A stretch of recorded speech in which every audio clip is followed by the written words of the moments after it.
そういう人が書いたのかな。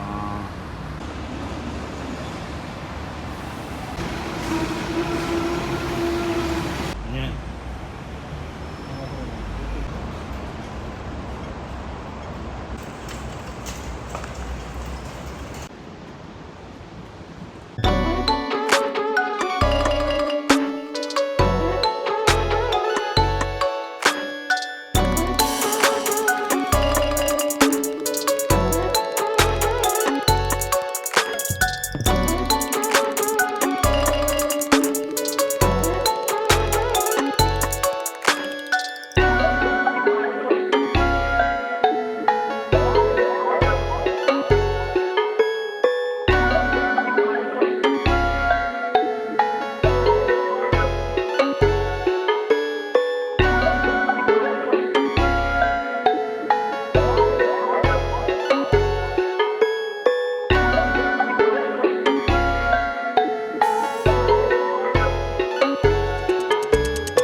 切り取ったのかっていうのは、ね、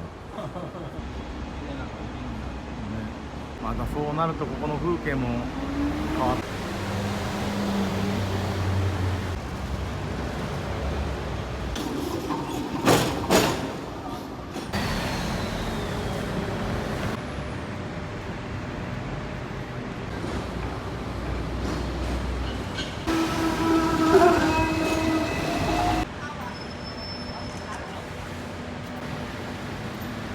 いや、ごめんなさい。香港ということでやってまいりました。今回は僕の中で結構原点回帰的な、しかも3泊4日って今までの中では一番短いんで、どんだけこの今大変なね、香港の楽しめるかなっていう、これからどんどんビデオ撮っていくんですね。あ、でもこれで撮っていくの？エボエボで撮っていく。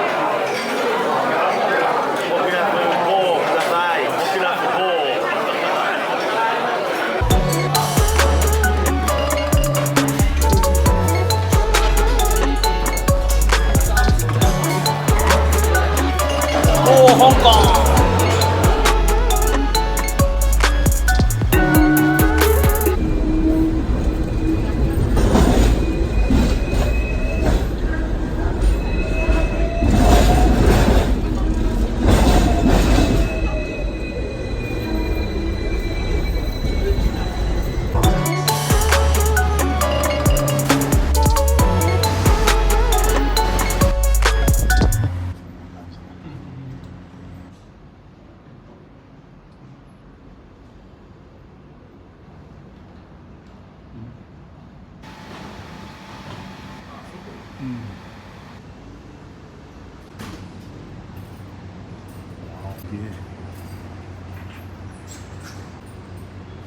すんげえとこに行っちゃった。